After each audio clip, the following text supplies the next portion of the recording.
시편 65편 1절부터 13절까지입니다.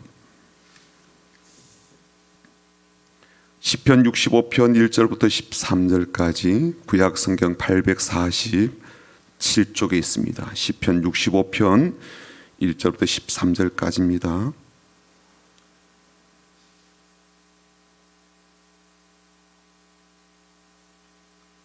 같이 말씀을 읽어보겠습니다. 함께 읽습니다. 하나님이여, 찬송이 시온에서 주를 기다려오며 사람이 서원을 주께 이행하리이다. 기도를 들으시는 주여, 모든 육체가 주께 나아오리이다. 죄악이 나를 이겼사오니 우리의 허물을 주께서 사하시리이다. 주께서 택하시고 가까이 오게 하사 주의 뜰에 살게 하신 사람은 복이 있나이다. 우리가 주의 집 곧 주의 성전의 아름다움으로 만족하리이다.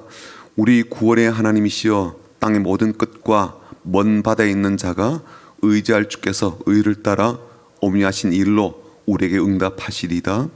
주는 주의 힘으로 산을 세우시며 권능으로 띠를 띠시며 바다의 설렘과 물결의 흔들림과 만민의 소요까지 진정하시나이다. 땅끝에 사는 자가 주의 징조를 두려워하나이다. 주께서 아침 되는 것과 저녁 되는 것을 즐거워하게 하시며 땅을 돌보사 물을 대어 심히 윤택하게 하시며 하나님의 강에 물이 가득하게 하시고 이같이 땅을 예비하신 후에 그들에게 곡식을 주시나이다. 주께서 밭고랑에 물을 넉넉히 대사 그 이랑을 평평하게 하시며 또 단비로 부드럽게 하시고 그 싹에 복을 주시나이다. 주의 은택으로 한 해를 관씌우시니 주의 길에는 기름 방울이 떨어지며 들의 초장에도 떨어지니 작은 산들이 기쁨으로 띠를 띄었나이다. 초장은 양떼로 옷 입었고 골짜기는 곡식으로 덮였으며 그들이 다 즐거이 외치고 또 노래하나이다. 아멘. 시편이 우리에게 좋은 점은요, 읽기가 편하다는 데 있습니다. 사람의 감정선을 터치하기 때문에 딱딱하지 않고요, 또 교훈적으로 훈계하듯 하지 않으며 자연스럽게 그 시의 현장으로 들어오도록 초대하기 때문입니다.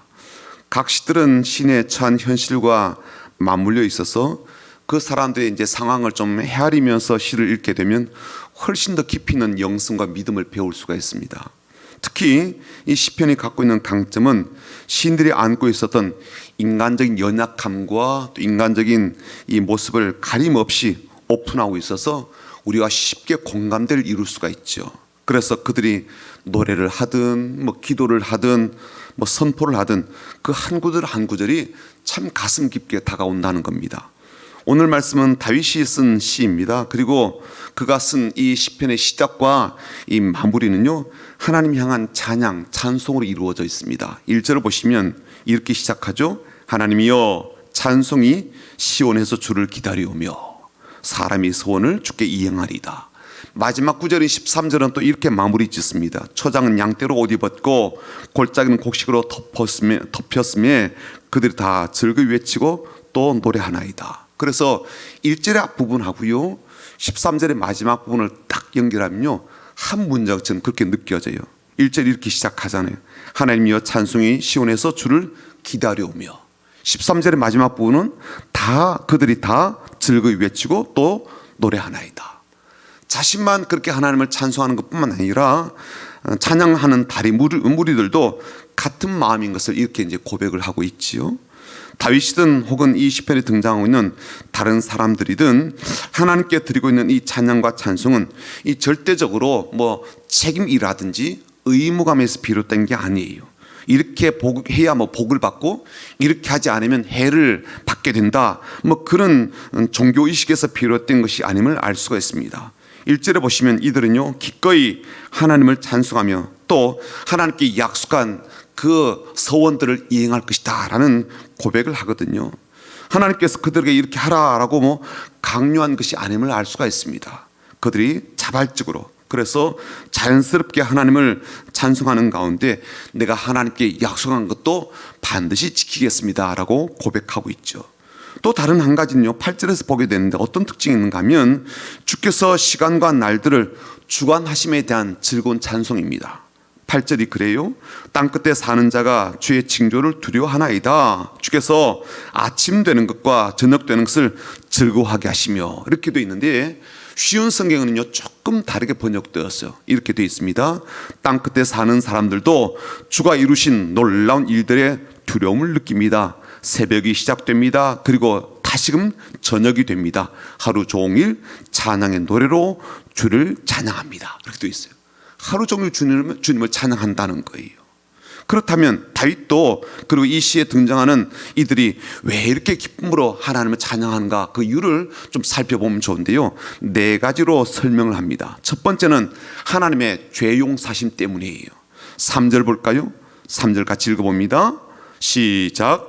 죄악이 나를 이겨싸우니 우리의 허물을 주께서 사하시리다.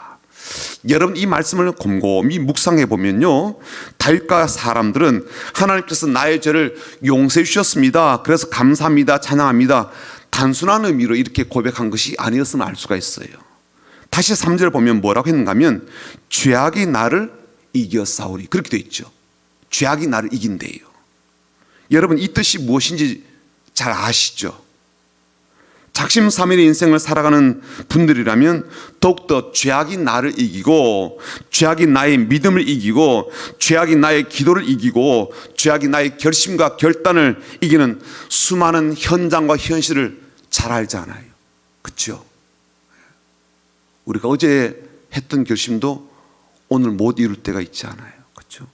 새벽기도 가야지 막 결심했다가도 3일 하고 나면 막 퍼지고 그러지 않나요?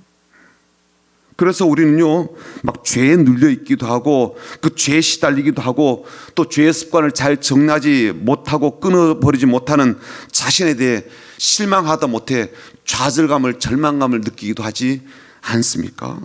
그런데 다윗도, 그리고 그와 함께 일행들도 그런 상황과 영적인 현실을 공통적으로 안고 있었는데, 하나님이 그런 자신들의 허물을 용서해 주시기에 하나님을 찬양하고 높여드린다는 거예요. 그리고 2절에 보시는 것처럼 그들이 어떻게 합니까? 하나님께 나아가며 가까이 달려간다라고 말합니다.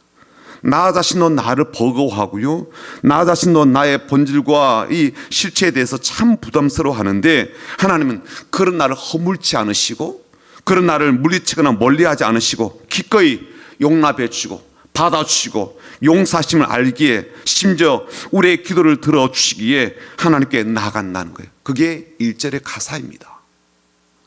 두 번째는요, 우리를 하나님의 집에 살게 주기 때문입니다. 4절입니다. 4절 같이 읽어볼까요? 시작. 주께서 택하시고 가까이 오게 하사 주의 뜰에 살게 하신 사람은 복이 있나이다. 우리가 주의 집 곧 주의 성전의 아름다움으로 만족하리다. 모든 사람들이 집에 대한 소유욕이 있지만 특히나 우리들은 그 욕구가 더 강하잖아요. 거주에 대한 목적 때문이기도 하지만 돈을 크게 벌 수 있는 좋은 수단이 집을 구입하는 거잖아요. 지금은 뭐 금리가 오른 것 때문에 오히려 반대적 현상이 되었습니다만 집에 대한 강한 집착들이 우리에게 있습니다. 그런데 하나님께서 기꺼이 하나님의 집을 우리에게 내어주셔서 우리로 하여금 그곳에서 살게 주신다는 거예요. 주의 집에 있는 아름답고 귀한 모든 것들을 누리게 하셔서 어떤 만족감보다 풍성하고 넘치는 만족을 주신다는 거예요. 주님이 주신 그 집의 뜰은 어떻게 되어 있을까요? 주의 집 안에는 무엇이 있을까요? 그 안에 모든 것들이 갖고 있는 아름다움과 황홀함과 놀라움은 아마 우리의 상상 넘었을 것입니다. 주님이 우리가 주님께 가까이 오게 하시는 것으로도 모자란 듯이 주님의 집을 오픈하여서 우리가 마음껏 그 안에서 지낼 수 있도록 해주신다는 거예요. 얼마나 아름다운 일이겠습니까? 얼마나 우리에게 만족감을 주는 일이겠습니까? 얼마나 행복함을 주는 집이겠습니까? 그래서 그 집에 가는 사람은 뭐라고요? 복되다는 거예요. 물론 우리는요 지금도 그런 상상을 해볼 때가 있죠. 해외의 유명한 연예인, 혹은 기업가들, 혹은 엄청난 연봉을 받는 체육인들이 어마어마한 저택을 사는 것을 우리가 사진을 통해서 종종 봅니다. 또 왕들은요 화려한 왕궁에 사는 것을 보면서 나도 한 번쯤은 저런 집에 살아봤으면, 그런 마음이 있잖아요. 나도 한 번쯤은 저런 저택에 살아봤으면, 그런 꿈을 꾸게 됩니다. 이루어지지 않을 꿈이긴 하지만 이런 이야기가 있습니다. 에드윈 휴즈란 주교가 있었는데요. 그가 이제 자기가 섬기는 교회에서 한 번은 이런 설교를 했다는 거예요. 모든 것은 하나님의 것입니다. 이 하나님의 주권, 하나님의 소유권에 대한 설교를 했습니다. 그런데 그 설교에 반감을 갖고 있던 이 한 부자 교인이 그 주간에 이 휴즈 주교를 자기 집에 초대를 한 거예요. 그리고 점심 식사를 아주 그렇게 풍성하게 대접을 했습니다. 그러고 난 뒤에 식사 후에 이 주교를 이제 자기의 이 저택에 하나하나 열어 보여주는 거예요.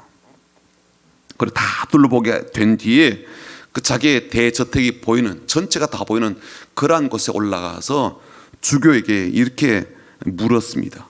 주교님, 이 모든 것이 제 것이 아닙니까? 그렇게 물었다는 거예요. 그쵸, 자기 거죠. 내가 이런 데 좋은 데 삽니다. 근데 뭘 하나님의 것이라고 그럽니까? 이제 그런 의도로 이렇게 질문한 거예요. 주교님, 이 모든 것이 제 것이 아닙니까? 그렇게 질문했습니다. 근데 그때 이 휴즈 주교가 그렇게 웃으며 대답했다는 것 아닙니까? 앞으로 100년 후에도 같은 질문을 해보세요. 그렇게 했다는 거 아니에요. 그렇죠. 그 뭐 대저택이든 왕궁이든 50년 뒤에 100년 뒤에도 여전히 자신의 것이라고 할 수가 있겠습니까? 그런데 하나님께서 하나님의 집을 우리에게 내어주십니다. 이런 놀라운 일이 어디 있겠습니까? 자, 세 번째는요, 주의 힘으로 모든 만물을 다스려 주시고 심지어 모든 소란과 소동도 잠재워 주시기 때문입니다. 6절과 7절 한번 보죠. 6절과 7절이요. 주는 주의 힘으로 산을 세우시며 권능으로 띠를 띠시며, 그 다음 읽어볼까요? 7절. 바다의 설렘과 물길의 흔들림과 만민의 소요까지 진정하시나이다. 하나님은요, 우리가 사는 이 세상을, 만물을 아름답게 꾸며주시죠. 봄에는 꽃들로 꾸며주시고, 여름에는 녹음으로, 짙은 녹음으로 꾸며주시고, 가을에는요 이렇게 단풍으로 꾸며주시고, 겨울에는요 가지가지마다 얹히는 이 눈꽃송이로 우리에게 변화무쌍한 아름다움을 보여주십니다. 그러나 우리의 현실 속에는요, 이런 아름다운 것들을 보기 어려운 듯이 여유 없는 삶을 살 때가 참 많습니다. 여유 없이 내몰리는 현실로 인해서 고개를 들어서 단풍을 보는 것도, 그리고 눈을 들어서 맑은 하늘을 보는 것조차도 사치라고 여겨질 정도의 그런 분주한 삶이 우리 가운데 있습니다. 실제로 우리의 삶에는 그에 따른 얼마나 많은 소란이 있습니까? 얼마나 많은 소동이 있냐고요. 얼마나 많은 소유가 있습니까? 사건이 터지고 나서 그 이후에 얼마나 많은 소란이 이 나라 가운데 있습니까? 우리의 외부에서 일어나지만 우리의 생각과 마음 안에서는 또 얼마나 많은 소요들이 있습니까? 그래서 마음이 편안하지 못하잖아요. 심령이 평안치를 못합니다. 누구든지 한번 붙들고 물어보십시오. 요즘 평안하게 잘 지내십니까? 한번 물어보십시오. 사는 게 괜찮은지 한번 물어보십시오. 돌아오는 대답들이 어떨 것 같아요? 이미 우리가 겪고 있는 현실을 그대로 반영하는 그런 말들이라는 것을 우리가 잘 알지 않습니까? 그 양반의 삶이나 내 삶이나 별반 다를 바가 없다는 거죠. 나도 속 시끄럽고 그 양반도 속이 시끄러운 거예요. 그런데 하나님은 우리의 현실, 이 외부의 현실이든 내적 현실을 잘 아시기에 주의 힘으로 다스려 주시고 바다의 물결과 파도를 잔잔하게 하시듯 그 모든 소란들을 진정케 하신다는 거예요. 그런 은혜에 감사하지 않을 수 없다는 거죠. 네 번째, 마지막으로는요, 우리의 모든 삶을 풍족하신 복을 내려주시기 때문입니다. 우리는 지금 직장의 삶을 두고 오늘 기도할 겁니다. 또 사업장의 그러한 일들을 두고 기도를 드리게 될 텐데, 이들을 위한 혹은 사업장과 직장의 삶을 두고 하나님께서 너무나도 감격스럽게 들려주시는 내용을 오늘 기록해 두고 있는데 한번 볼까요? 9절부터 13절까지 한번 읽어보겠습니다. 9절부터 13절까지 시작.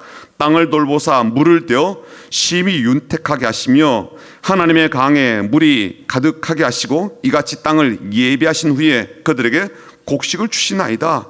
주께서 밭고랑에 물을 넉넉히 대사 그 땅을 평평하게 하시며 또 단비로 부드럽게 하시고 그 싹에 복을 주시나이다.